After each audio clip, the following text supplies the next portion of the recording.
आज हम लोग पढ़ेंगे असगर वजाहत की लेख है। यहाँ इसमें 4 छोटी छोटी कहानियाँ हैं। शेर, पहचान, 4 हाथ और साझा। तो सबसे पहले इसमें शेर है और शेर यहाँ पढ़ेंगे। जैसा कि हम सभी को मालूम है कि शेर जंगलों का राजा होता है और जंगल का राजा कहलाने से जितने भी छोटे मोटे उसके जानवर होते हैं, वहाँ पर जानवर होते हैं जी, तो उनको वो अपना शिकार बनाया करता है। तो शेर के माध्यम से लेखक यहाँ बताने का प्रयास कर रहे हैं कि हमारी जो शासन व्यवस्था है, मानव जीवन के संदर्भ में यहाँ बात कही गई है। तो यहाँ मानव जीवन में भी जो शासन व्यवस्था है वो पूरी भ्रष्टाचार से लिप्त है और कुछ ऐसे नेता वहाँ बैठे हुए हैं जिनके अंदर कि सारे जो छोटे मोटे जो अपने काम को अपने की रोज़गार मिलेगा, चाहे हमें वहाँ पर बेरोज़गार हैं तो हमें वहाँ रोज़गार मिलेगा, तो उनके ऑफिस में जब जाते हैं तो वो उन्हें सिर्फ आश्वासन दे देते हैं और आश्वासन दे करके उनको आश्वासन भी देते हैं, प्रलोभन भी देते हैं। इस तरह से आश्वासन और प्रलोभन दे करके लोगों को भुलाया जाता है कि हम तुम्हें नौकरी दे देंगे, हम तुम्हें भोजन पानी सब कुछ देंगे, लेकिन उन्हें फिर वैसा वहाँ पर कुछ मिलता नहीं है। यहाँ पर भ्रष्टाचार को बताया गया है कि किस तरह से ऑफिस के किसी भी दफ्तर के अंदर कितनी भ्रष्टाचार लिप्त है। उस भ्रष्टाचार के अंतर्गत जो मनुष्य उसमें संलिप्त हो जाता है वो उसके भ्रष्टाचार के बिना कोई काम ही नहीं करता। और यदि कोई उसकी सत्यता की जांच करने के लिए या उसका प्रमाण मांगता है तो उसे कहा जाता है कि यहाँ सब कुछ सही तरीके से चल रहा है। और यदि सत्यता की जांच करने पर आदमी यदि कोई उसमें अपना जोर लगाता है कि नहीं, मैं बिना जांच किए यहाँ कुछ भी नहीं करूँगा, तो उसके ऊपर ही कार्रवाई करने की चेष्टा की जाती है। तो लेखक यहाँ देखो शेर के माध्यम से क्या बता रहा है कि यहाँ पर शेर लघु कथा में लेखक ने प्रचलित व्यवस्था में के संबंध में तीखा व्यंग्य प्रस्तुत किया है। शेर को व्यवस्था का प्रतीक और जंगल के सभी जानवर की तुलना सामान्य जनता से की गई है। जो सामान्य जनता होती है वो भोली भाली होती है और जो बहुत लोग अशिक्षित भी होते हैं, जिनको कि अपने अधिकारों की भी पूरी जानकारी नहीं होती। वो क्या करते हैं कि चुपचाप जो बड़े कहते हैं, जो भ्रष्ट लोग हैं वो कहते हैं कि जो भी कहते हैं उसे सीधे सीधे तौर पर वो मान लेते हैं और उनके अनुसार ही अपना कार्य करने लगते हैं। जैसे कोई किसी को यहाँ हम देखते हैं कि संसार में कितने भी लोग एक दूसरे को ठग रहे हैं, फुसला रहे हैं कि मैं तुम्हें नौकरी दे दूंगा, तुम मुझे इतना पैसा दो, इतना यहाँ पर ऐसे दरख्वास्त जमा करो, ऐसे इतना पैसा दे दो तो मैं तुम्हें नौकरी दिलवा दूंगा।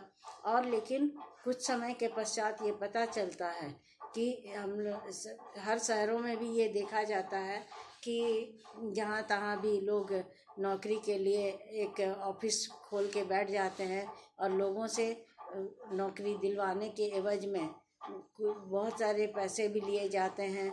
लोग अपनी सामानों को गिरवी रख के या फिर अपनी संपत्ति को भी लोग बेच करके भी उसमें पैसे लगा देते हैं, लेकिन वो कुछ दिन के बाद हम देखते हैं कि वो ऑफिस ही वहाँ से उठ जाती है और पता ही नहीं चलता। रातों रात करोड़ों रुपया का वो लोग घपला कर देते हैं और कुछ भी समझ में नहीं आता कि वो लोग कहाँ चले गए।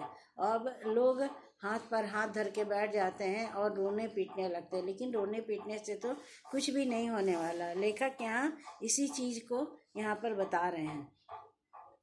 देखो शेर के माध्यम से क्या कह रहे हैं लेखक कि सभी जानवर किसी न किसी प्रलोभन के कारण शेर के शिकार बनते जा रहे हैं।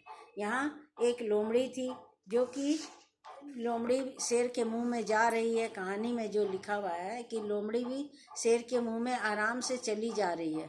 कि किस प्रलोभन से? तो जब उसे मना किया जाता है कि तुम उसके वहाँ मत जाओ, क्योंकि सभी जानते हैं कि शेर ऐसा जानवर है जो कि पहले तो सीधा साधा दिखाई दे रहा है, लेकिन फिर उसे वो खा जाएगा या निगल जाएगा, वो अपना आहार बना लेगा।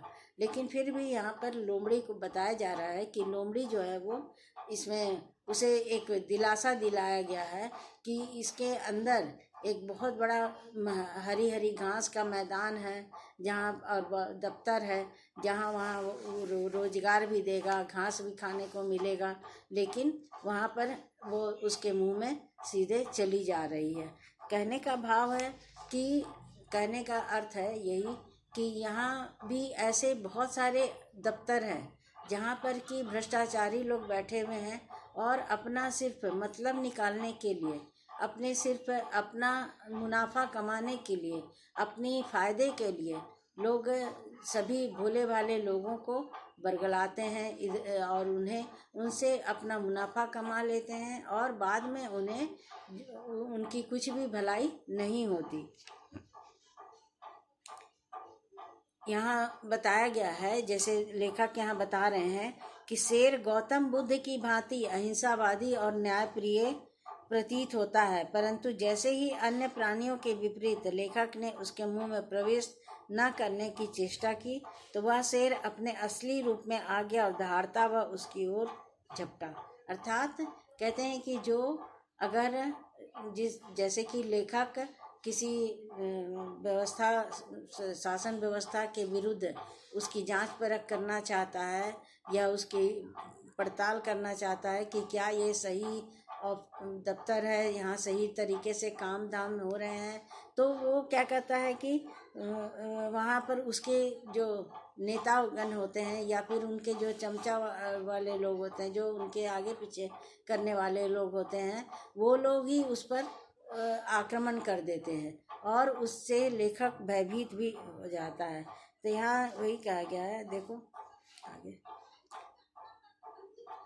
कहते हैं कि शेर तभी तक शांत और संतुष्ट रहता है जब तक जंगल के सभी प्राणी उसकी आज्ञा को हूबहू मानते हैं, और जहाँ वो उसके विरुद्ध जाते हैं तो वह दहाड़ने लगता है, दहाड़ मारता है और दहाड़ मार करके उस पर झपट्टा भी मारता है, उसे अपने आगोश में लेने का प्रयास भी करता है और ले भी लेता है।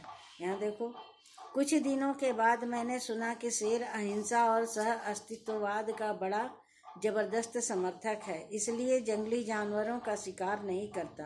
मैं सोचने लगा शायद शेर के पेट में वे सारी चीज़ें हैं जिनके लिए लोग वहाँ जाते हैं, और मैं भी एक दिन शेर के पास गया। शेर आंखें बंद किए पड़ा था और उसका स्टाफ ऑफिस का काम निपटा रहा था।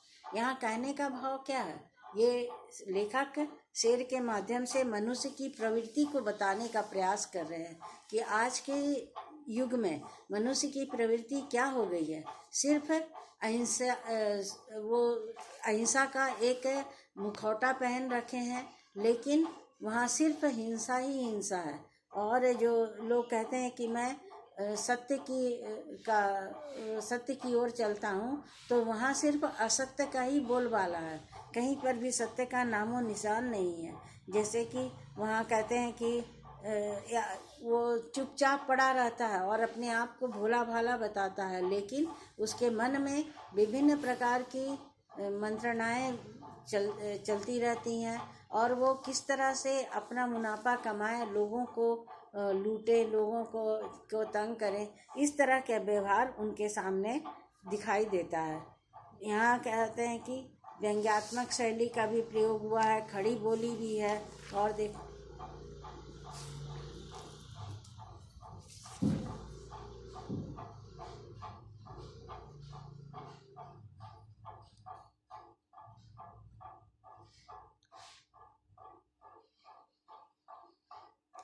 लेखक यहाँ उस व्यवस्था का जब सत्यापन करने के लिए जाता है या फिर उसका अच्छी तरह से वो जांच पड़ताल करने लगता है, तो क्योंकि उसे पता था कि यहाँ पर लोग अपने मुनाफा के लिए बैठे हैं और अपनी ही मुनाफा कर रहे हैं। तो उनकी जब वो प्रमाण मांगता है सत्यता का, कि जैसे हम किसी अफसर में दफ्तर में जाते हैं कि हमें आज तो बेरोजगारी बहुत ज़्यादा फैली हुई है, हम देख रहे हैं समाज में बेरोजगारी का बोलबाला है और कितने लोग पढ़े लिख कर के भी बेरोजगार हैं, इधर से उधर मारे मारे फिर रहे हैं।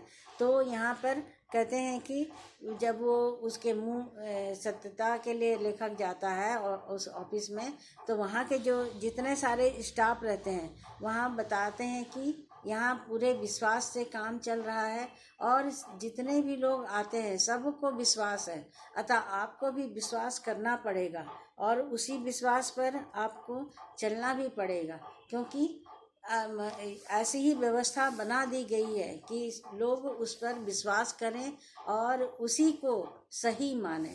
आज तो लोग गलत को ही सही मनवाने का प्रयास भी कर रहे हैं लोगों से। यही शेर के माध्यम से बताने का प्रयास कर रहे हैं लेखक कि जो आज जितने भी नेतागण बैठे हुए हैं वह हमारे उसमें अधिकतर लोग हम देखते हैं कि हर जगह पर सिर्फ अपना मुनाफा देखते हैं। तो वो क्या है, शेर का प्रतीक है। जो भ्रष्टाचारी लोग हैं उनको शेर का प्रतीक बताया गया, शेर से तुलना की गई है। तो यहाँ जो तुलनात्मक प्रवृत्ति भी है। तो आज ये शेर ख़त्म हो गया, आज यहीं तक, फिर कल दूसरी चीज़ पढ़ाएंगे।